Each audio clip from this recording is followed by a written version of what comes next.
दोस्तों, पाकिस्तान की नेवी को चाइना बहुत तेज़ गति से स्ट्रेंथन कर रहा है। फ्रिगेट्स वगैरह तो दे ही रहे हैं, जहाज वगैरह दे रहे हैं, लेकिन जिस लेवल पे पाकिस्तान की इकॉनमी है और जिस लेवल पे ये अपने आप को स्ट्रेंथन कर रहे हैं, वो थोड़ा-सा हैरान कर देने वाला है। क्योंकि जिस तेज़ी से पाकिस्तान को चाइना हथियार दे रहा है, वो ड्रैगन की गति है और थोड़ा-सा परेशान कर देने वाला है। इंडिया के लिए एक चुनौतियाँ बढ़ती नज़र आ रही हैं और बड़ा खतरा भी है, क्योंकि ये एआईपी क्लास की ये पनडुब्बियाँ हैं सारी की सारी। 8 एआईपी क्लास की हंगोर ये पनडुब्बियाँ हैं, जो कि जिसको कि आप air independent propulsion AIP system से लैस हैं सारी की सारी। इंडिया के पास एक भी नहीं शायद एआईपी सिस्टम वाली। अभी आने ऑर्डर दिए हैं, आएँगी, जब आएँगी तो आएँगी। लेकिन इंडिया के पास 2 न्यूक्लियर सबमरीन हैं जो कि लीज़्ड पे हैं रशिया से, और वो लंबे टाइम तक पानी के नीचे रह सकती हैं। लेकिन ये जो हंगोर क्लास की डीजर इलेक्ट्रिक अटैकर जो सबमरीन है पाकिस्तान की, ये भी पानी के नीचे लंबे समय तक रह सकती है। ये चाइना की टाइप 039 युआन क्लास की ये क्या कहते हैं कि सबमरीन है, और पाकिस्तान को ये सबमरीन ऐसे टाइम में हासिल हो रही है जब उसके इंडिया के साथ जो रिलेशन है काफ़ी टेंशन वाले हैं। और फिलहाल उनको ऑफ लेट टर्की से और चाइना से बड़े लेवल पे हथियार मिल रहे हैं, स्टेल्थ फाइटर भी मिल रहा है। इंडिया के पास स्टेल्थ फाइटर भी नहीं है। तो एक किस्म से अभी तो 60% जो हिस्सा है, सारा जो नई जो चीज़ें आ रही हैं आर्मी के अंदर या एयरफोर्स में या नेवी में, सब चाइना से ही आ रही हैं। और चाइना जिस तेज़ी से पाकिस्तान को आर्मी के मामले में मॉडर्नाइज कर रहा है, वो इंडिया को भी हैरान करने वाला है, इंडियन आर्म्ड फोर्सेस को भी हैरान करने वाला है। तो ये 8 हंगोर क्लास की जो सबमरीन्स हैं, इसमें 4 हैंडओवर कर दी गई हैं और 4 जो हैं कराची शिपयार्ड में बनाई जाएंगी और असेंबल ही करेंगे। बनाएंगे क्या, वहाँ से पार्ट्स आ जाएंगे, यहाँ उसका असेंबल करेंगे, लेकिन वो भी कब बनेगी पता नहीं। लेकिन 4 बन के यहाँ आ गई। जो चीज़ एक हमें हैरान करती है कि चाइना की जो स्पीड है बनाने की, दुनिया में कोई उसे कैच नहीं कर सकता। जिस स्पीड से वो पानी के जहाज बनाते हैं, 1000 से ऊपर जहाज पर ईयर बना देते हैं। अमेरिका 5 जहाज साल में नहीं बनाता है और वो 1000 से ऊपर जहाज बनाते हैं। तो आप सोच सकते हो कि उनकी जो स्पीड है।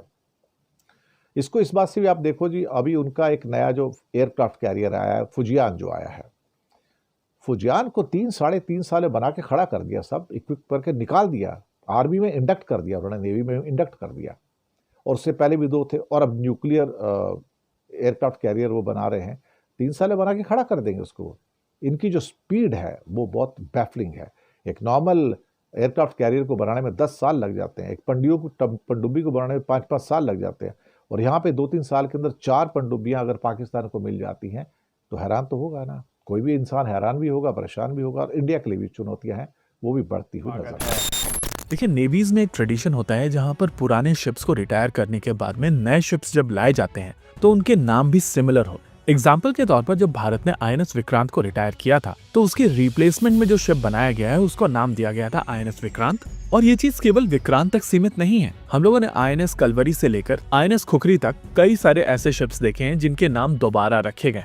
वैसे ये ट्रेडिशन केवल भारत तक सीमित नहीं है, बहुत सारी नेवीज इस तरीके का ट्रेडिशन फॉलो करती हैं। और रिसेंटली पाकिस्तान नेवी की तरफ से अपनी एक सबमरीन लॉन्च की गई है जिसको नाम दिया गया है पीएनएस गाजी।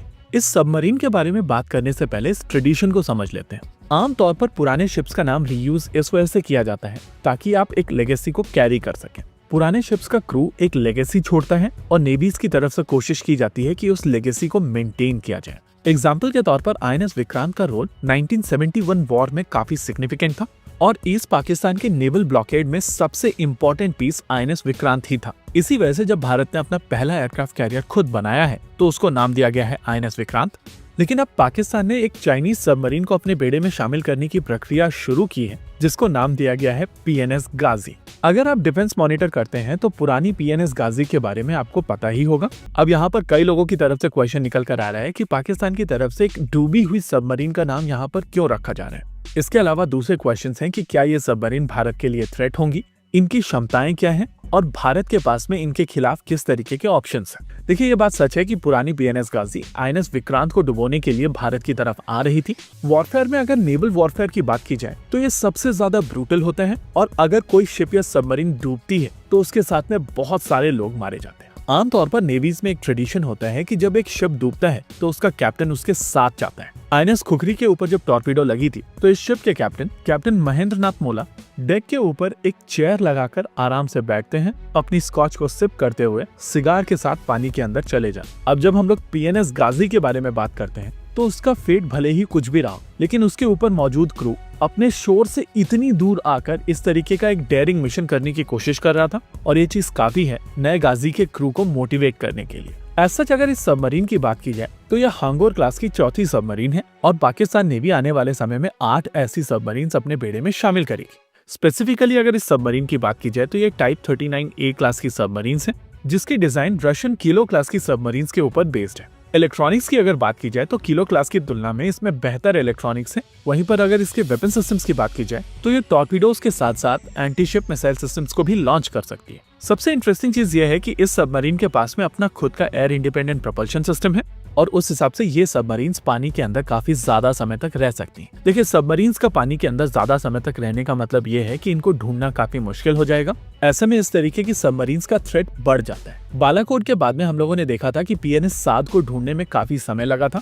सबमरीन्स के ऊपर जब एआईपी लग जाता है तो इनको ढूंढना काफी डिफिकल्ट हो जाता है। ओवरऑल अगर क्षमताओं की बात की जाए तो पाकिस्तान नेवी के पास में अब ऐसी क्षमताएं आ जाएंगी जो उनके पास में अभी तक नहीं है, कि 8 ऐसी सबमरीन्स जिनके ऊपर एयर इंडिपेंडेंट प्रोपल्शन सिस्टम है वो भारतीय नौसेना के लिए सरदर्द तो जरूर है। इसी के साथ पाकिस्तान की हैंगओवर क्लास सबमरीन 2026 में सर्विस में इंडक्ट हो जाएगी। अब ये खबर कहां से निकल के आ रही है? पाकिस्तान के जो नेवी चीफ हैं एडमिरल नावीद, उन्होंने एक चाइनीज मीडिया है ग्लोबल टाइम्स, उससे बात करते हुए ये चीज अनवील की। ये एक्चुअल में है क्या, ये क्या असर डालेगी, इसके क्या मायने हैं, इसके बारे में डिटेल में बात करते हैं। पहले देखते हैं हैंगओवर क्लास सबमरीन है क्या। ये actually Chinese type 039 yuan class एक चाइनीज सबमरीन है, चाइना बना रहा है इसको, ठीक है। उसी का एक ये वर्जन है, डीजल इलेक्ट्रिक है। इसमें एआईपी टेक्नोलॉजी से लैस है। एआईपी यानी एयर इंडिपेंडेंस प्रोपल्शन सिस्टम। अब एयर, इसका क्या फायदा होता है? इसका होने से जो एंड्योरेंस है वो बढ़ जाता है। ये सबमर्ज ज्यादा देर तक रह सकती है, यानी पानी के अंदर ज्यादा देर तक रह सकती है। स्टेल्थ फीचर्स आ जाते हैं, इसे डिटेक्ट करना काफी मुश्किल हो जाता है। इसका डिस्प्लेसमेंट 2250 टन से ज्यादा है। इसकी लेंथ 74.5 मीटर है। अब इसमें अगर वेपन्स की बात करें तो हेवी टारपीडोज है, एंटीशिप मिसाइल्स हैं, और अभी जो पाकिस्तान मीडिया पे ये बात चल रही है कि इसमें जो ये Babur missile, land attack missile जो है वो इसमें लगाई जाएगी। ये बात कहीं पे एक्चुअली पुष्टि हुई नहीं है, लेकिन ये चीज जो चल रही है वो पाकिस्तानी मीडिया में चल रही है। अब ये सबमरीन प्रोजेक्ट है क्या एक्चुअल में, कब शुरू हुआ? ये एक्चुअल प्रोजेक्ट शुरू हुआ था 2015 में। पाकिस्तान एंड चाइना के बीच ये साइन किया गया था। इसके अंतर्गत टोटल 8 सबमरीन्स बनाई जानी थी, जिसमें से 4 सबमरीन चाइना में बनेंगी, वुहान में सबमरीन्स भी बनती हैं, केवल कोरोना वायरस नहीं बनता। तो ये 4 सबमरीन है वो वुहान में बनाई जाएंगी, चाइना में, और 4 बनाई जाएंगी पाकिस्तान में। कराची शिपयार्ड है एक उनका, अंडर ट्रांसफर ऑफ टेक्नोलॉजी के अंतर्गत, ठीक है। तो ये बनाई जाएंगी, और पहली सबमरीन है जो सबसे बड़ी खबर भी है कि 2026 में। अब इंडक्ट होने के बाद पाकिस्तान के पास क्या होगा? उसके पास अगोस्टा नहीं, इसकी 3 एआईपी सबमरीन्स हैं, ये फ्रेंच सबमरीन्स हैं, ठीक है। हैंगओवर क्लास उसकी जो डील साइन हुई थी वो 8 सबमरीन्स की थी। तो उसके पास 2030 तक 11 सबमरीन्स हो जाएंगी जो एआईपी इनेबल्ड होंगी। अब इससे obviously Pakistan Indian ocean region में जो अपना अरेबियन सी है, वहां पे सबसे लार्जेस्ट AIP इनेबल्ड फ्लीट बन जाएगी। जो सबमरीन होंगी सबसे ज्यादा इसी के पास AIP इनेबल्ड सबमरीन होंगी। अब इसमें खबर सबसे महत्वपूर्ण है कि भारत कहाँ ठहरता है, क्योंकि अगर पाकिस्तान कुछ मिलिट्री एडवांसमेंट कर रहा है तो उसका असर सीधा भारत पे होगा। तो भारत यहाँ पे कहाँ है, तो भारत के पास अभी तक कोई भी AIP इनेबल्ड सबमरीन नहीं है। अब उसमें DRDO ने AIP इंडिजिनस अपना डेवलप किया है। अब उसको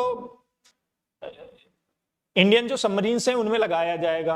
अब जो पहला लगाया जा रहा है वो INS खंडेरी में लगाया जाएगा 2026 में। जब उसका मेजर रिफीट होगा तब उसमें INS खंडेरी में लगाया जाएगा। अब इंडिया के पास प्रोजेक्ट 75I के तहत जो 6 नए सबमरीन्स बनाए जा रही हैं वो AIP इनेबल्ड होंगी, लेकिन अभी तो ये कॉन्ट्रैक्ट फेज में है। वो MDL TKMS जर्मनी के साथ मिलकर बनाएगा, ठीक है। तो अब इसकी एक्सपेक्टेड डिलीवरी है वो 2032 के बाद शुरू होगी। तो इस रेस में इंडिया बहुत पीछे छूट रहा है।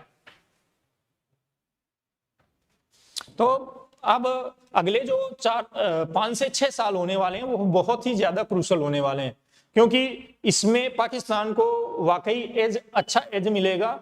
और 2030 तक उसके पास जैसे कि 11 AIP इनेबल्ड सबमरीन्स होंगी, बट इंडिया के पास 2032 से आनी शुरू होंगी। तो ये एक लंबा गैप हो रहा है।